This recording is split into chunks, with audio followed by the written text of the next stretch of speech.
What's up, everybody? My name is Tori Mack.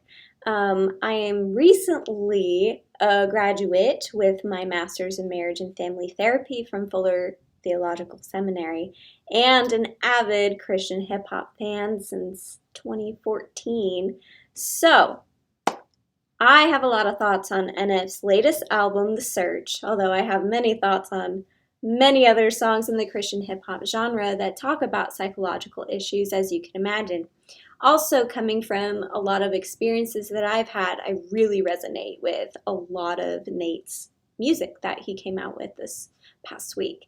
And so I felt like it would be useful to some of us who are outside of that frame of reference to have a breakdown of one of his songs. So, with that, I'm going to break down his song, I Hate Myself. And this is my first ever video of any kind where I'm doing all this, so please bear with me. I'm for fear of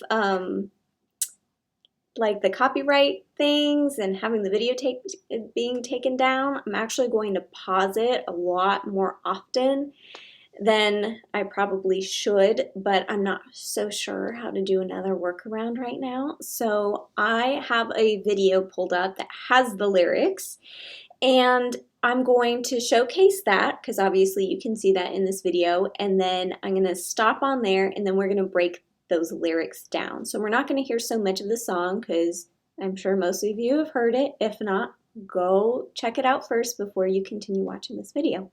So with that, let's get started. I don't see you like I should. You look so misunderstood.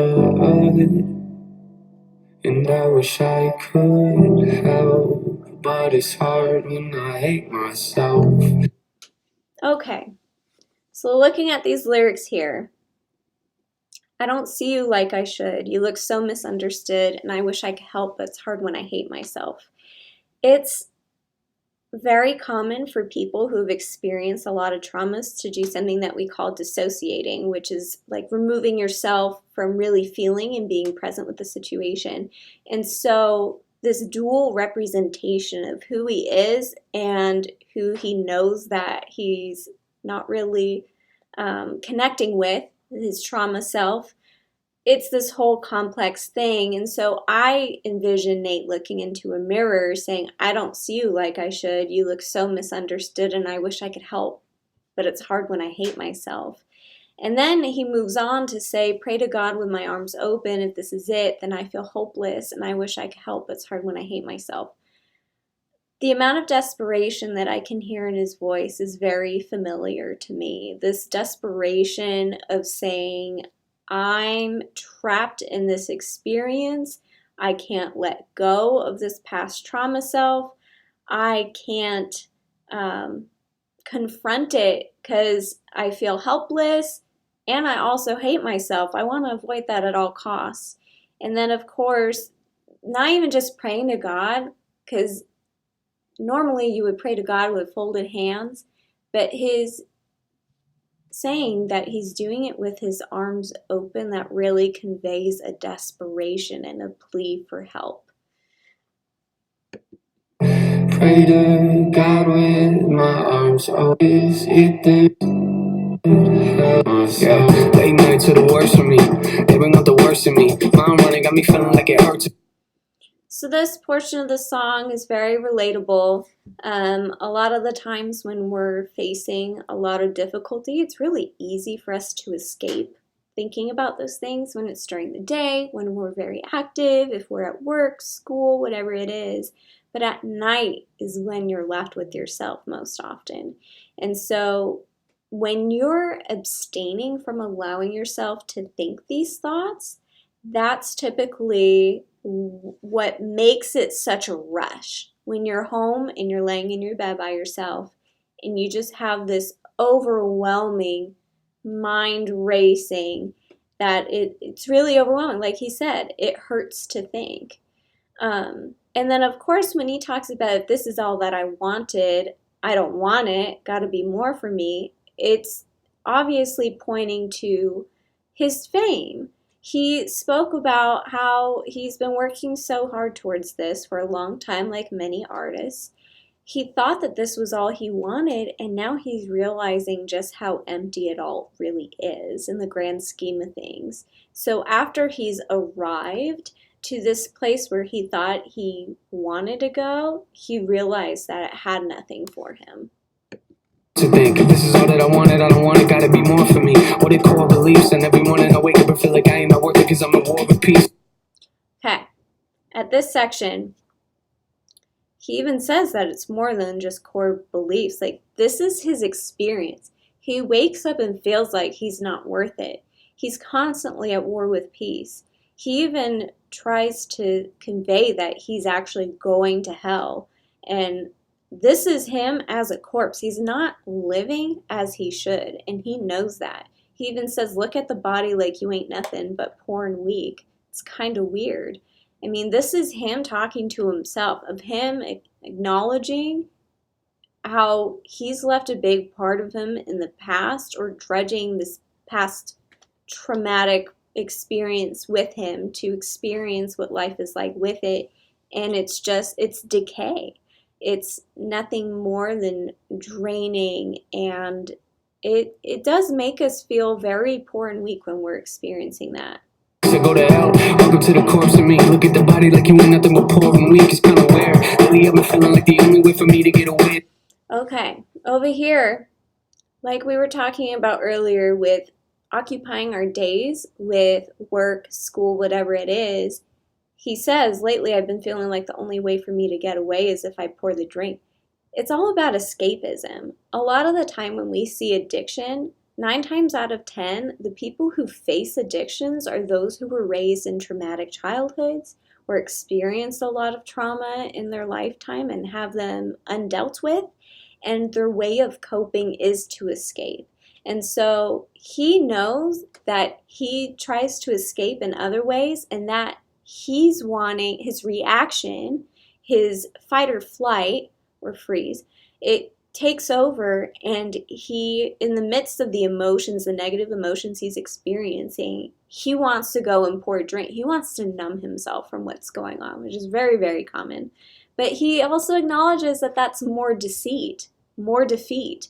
He knows that that's not going to really help him anywhere, and it's insufficient for what he wants to do. Then he says, that's what you get for thinking you're unique, so poor, but I'm so wealthy. Again, with this dissociation, there are 2 different experiences right now. He has this one form of himself that's experienced a lot of fame and fortune. He is wealthy, but he's also poor. And it reminds me of the scripture that talks about being poor in spirit. But even if you don't believe that stuff, you can still kind of resonate with what he's getting at, is that he's not wealthy in all senses of the word, just financially in that aspect. Is if I pour the drink, that's more deceit, more defeat. Is this really what I'm need? So poor, but I'm so wealthy. Need help, but you. Again, he's acknowledging himself. He says, I need help, but you can't help me. What else can the world tell me? Tell me lies. I still buy them like they going out of stock, but it's not healthy.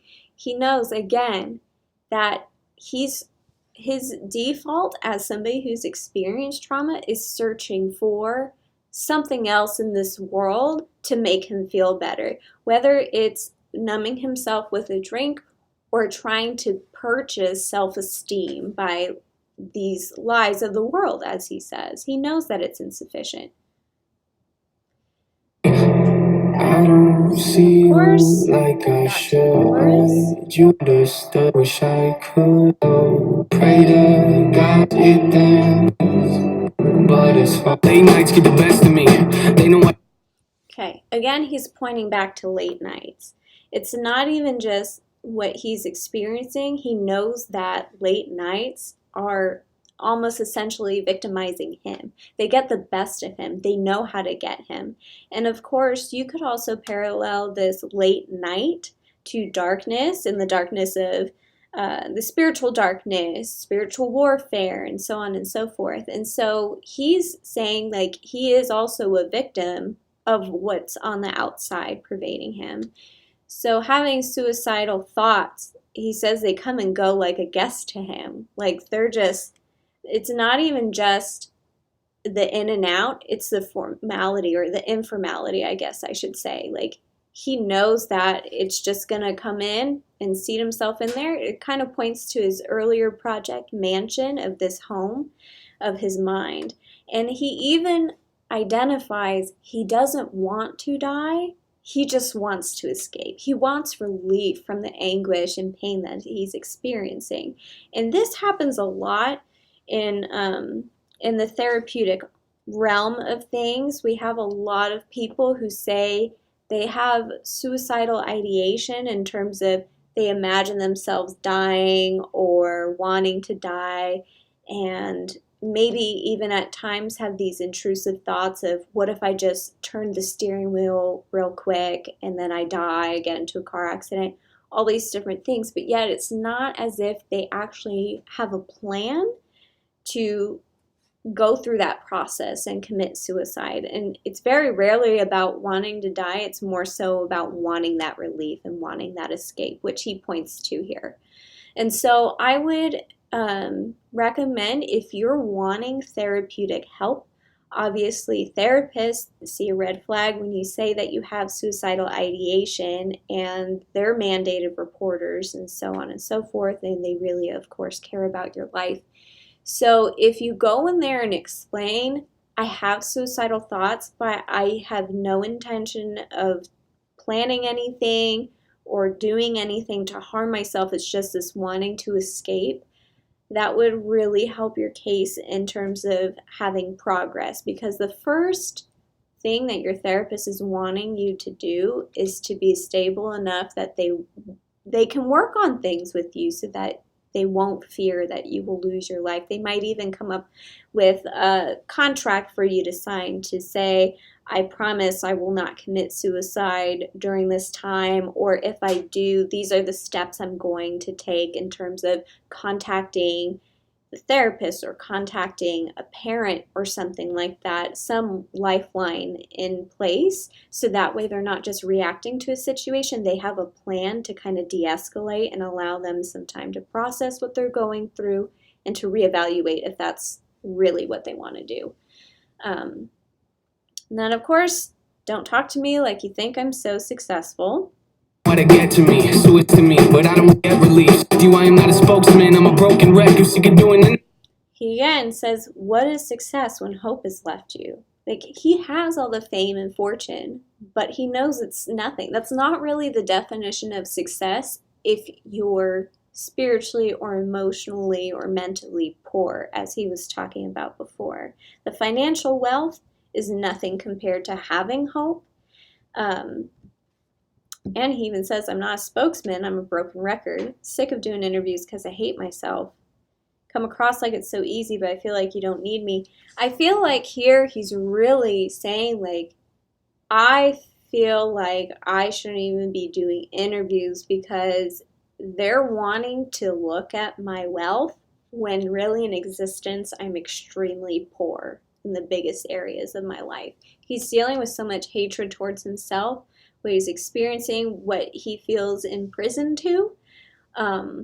Personality-wise, it's hard for me to say because I obviously don't know him, but I would venture to say it's not really himself that he hates necessarily. I think it's more so hating his experience, his existence in terms of feeling completely enslaved and just stuck, completely stuck, and a victim of his own self. Again, feeling imprisoned by this dual persona of his.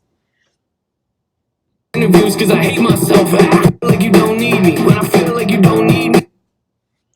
So this is very poignant here when he says, I feel like you don't need me, and then I feel like you don't see me, and my life has no meaning. So it's this vicious cycle when you've experienced trauma that you haven't really dealt with, and you're experiencing your reaction to the world based off of your trauma. a lot of the time, and I'll probably cover the song at another time, but this is reminiscent of the same concept that Andy Mineo was portraying in his song I Don't Need You. When we go through trauma and we've been betrayed and we've been hurt, and as Nate has experienced or has articulated in one of his other songs that he experienced abandonment, and thinking about his parents' divorce and his mom passing away from an overdose and so on and so forth, when you've been abandoned so much, you want to keep everybody at arm's length because that's safer. However, at the same time, because of your trauma, because of your hurt, the only thing you really want is somebody to be close to you. But the one thing that you're really wanting and needing in the midst of your hurt is the greatest fear that you have. And so it's a tortuous cycle of saying, like, I need you, but I don't need you, or I want you, but I don't want you, don't come close. And he even says that later on at another point too. But it's really this one psychologist, I don't remember his name, but he wrote a book called Come Here, Go Away. And it kind of alludes to that same concept of I want somebody here, but go away. Because the moment I have the slightest sense that you're going to betray me or hurt me, I can cut you off like it's nothing, because that's our defense mechanism to protect ourselves. And of course, in my life has no meaning, dreaming, hands out, trying to ask for love, but when I get it, I just pass it up because of that vulnerability that's required of that. My life has no meaning, dreaming. When I get it, I just for drugs. I can give you what you needed, but I... And then, of course, he says, throw it away and think about it later. Digging through the trash for drugs. Wish I could give you what you needed, but I can't. I'm scared because, I mean, think about it here. He's talking again about that love that's being offered to him. He throws it away, but he does think about it later. And it's like I said before with the drugs, it's very rarely about the drugs themselves. It's more so about the pain and the trauma and the hurt and the anguish that you're not wanting to deal with and you're wanting to escape from. And so even digging through the trash for any sign or sense of escape, however temporary, that's the level of desperation he's at. And of course, acknowledging himself again, wish I could give you what you needed, but I can't. I'm scared because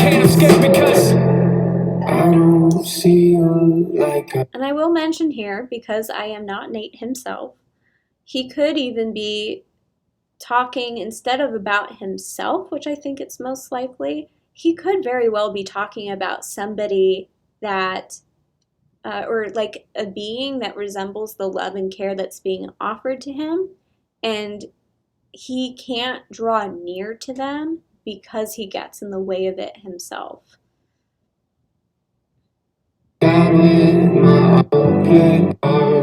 Baggage in my casket, get...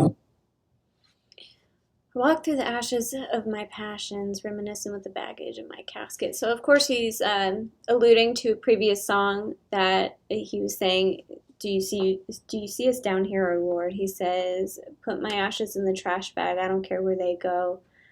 Don't waste your money on my gravestone. I'm just more concerned about my soul. And, of course, I walk through the ashes of my passions. It's like his passions have died. It's really like language of decay or something being burned away, right? And then, of course, reminiscing with the baggage in his casket. He gets lost in the questions that he can't answer. Can't stand who he is, but it doesn't matter. We scream to be free, but I stay captured. And I think, again, it's that duality of saying we're both suffering and we want to be free, but he feels completely enslaved to his experience here. Knee-deep in defeat of his own actions, feel weak, but the peace that I keep lacking keeps speaking to me, but I can't have it. I feel like over here, I mean, he even admits that he's in the midst of defeat, and it's not even just defeat, it's of his own actions. So it's basically saying that he's tried before. he's tried to escape this. He's tried to move on. He's tried to heal, but it hasn't proved worthwhile yet. I say yet because I really do believe he's made incredible progress, and especially acknowledging that he's been going to therapy and so on and so forth, and with the assistance of his lovely new wife as well as a great support system, I have great hope and confidence that he will achieve that healing that he needs in that recovery, even if it's a lifelong journey. And of course, with my faith, I also do believe that that's a huge piece of it as well. Then he goes on to say that he feels weak, and the peace he keeps lacking keeps speaking to him. Like it's begging him, like, hey, don't you want peace? Don't you want to be free from this? And he thinks that he can't have it. My own actions feel weak, but the peace that I can't have. He continues on, and I think there's a reason why he reiterates this. It's this push and pull. Again, it's a bit of that duality, but more so than that, it's like that sense of peace and freedom and healing is knocking at his door and beckoning to him, and he wants it, but he feels like he can't have it. And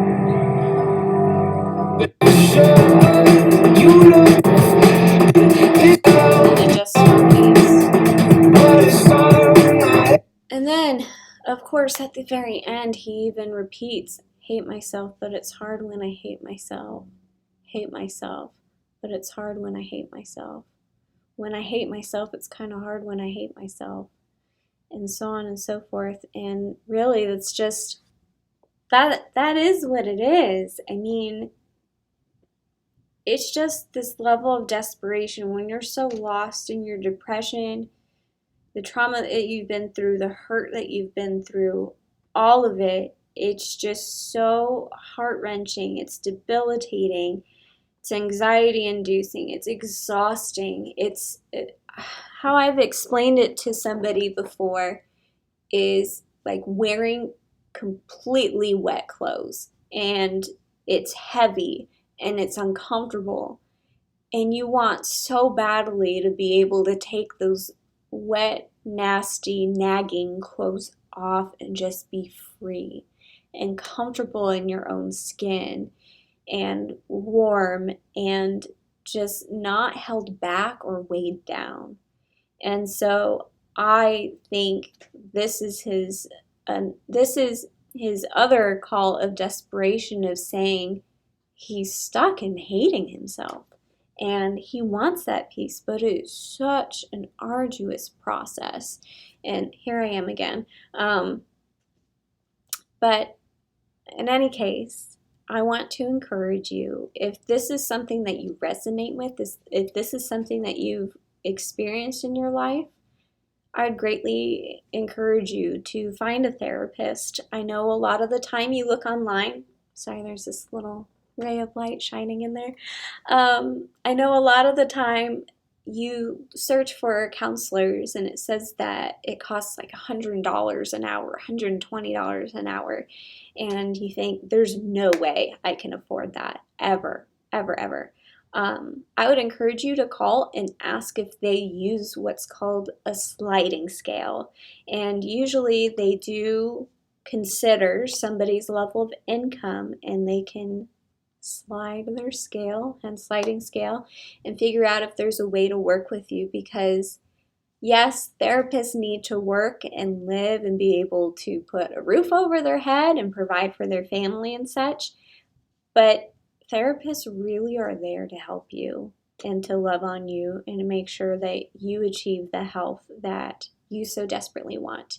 On that note, if you are a person of faith, you could also consult certain churches. You don't even have to go to your own church if they have counseling. I would recommend going to somebody who isn't just a biblical counselor, and that's no offense to them, and I'm not saying they can't help, but somebody who is trained in the more clinical sense of psychology and therapy as opposed to knowing good theology. Theology is so good and so important, but I feel like unless somebody really has that formal education in trauma and its effects on somebody and dissociation, etc., then it's going to be really hard to get the help that you need from somebody who just knows a lot of great biblical principles.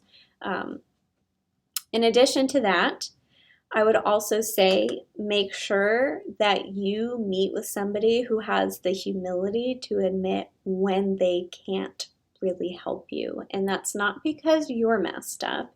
It's because that means you need more of a formal training or a psychologist or therapist that is more equipped in trauma therapy like EMDR. And so it's always good to make sure that you're upfront with your therapist wherever they are, whether it's out of a church or anywhere else, to say, I need you to let me know if you need to recommend me out. Because if you don't, or refer me out. Because if you aren't fully equipped to lead me through trauma therapy, then it's probably best that I see somebody who has that experience. So with that, I would encourage you to, of course, seek that help. Also, just giving yourself a break. Like I said, with Nate's song, he really does a phenomenal job of portraying what it's like to be caught in your own mind, caught in your own persona, and just a victim of your own mentality of feeling completely trapped and lost. And it's so hard because you always go to bed with yourself. You always wake up to yourself. You spend your entire days with yourself. And when you wake up and you just feel absolutely miserable, that's not a way to live. And I want to encourage you to pursue life, not just surviving, but thriving. And so I would tell you, please reach out to somebody who you think would be really understanding, who can come alongside you in prayer, who may even be willing to help with financial assistance so that you could get the therapy that you need. Please just don't isolate yourself. That is the worst thing that you could ever do, is to stay quiet. There is no shame in needing help. There's no shame in having experienced trauma. A lot of the time when you have experienced trauma, we tend to blame ourselves and say, I was an idiot for putting myself in this situation. I was an idiot for allowing that person into my life. Whatever it may be, please don't do that. The reality is you've been hurt and you need help and you need healing. So I hope you enjoyed my mess of a video, my first one. Hopefully with some time I'll be a little bit more experienced and have a little bit more of a smoother run. Thank you guys for the opportunity to even listen to me, and I pray that you find hope and healing.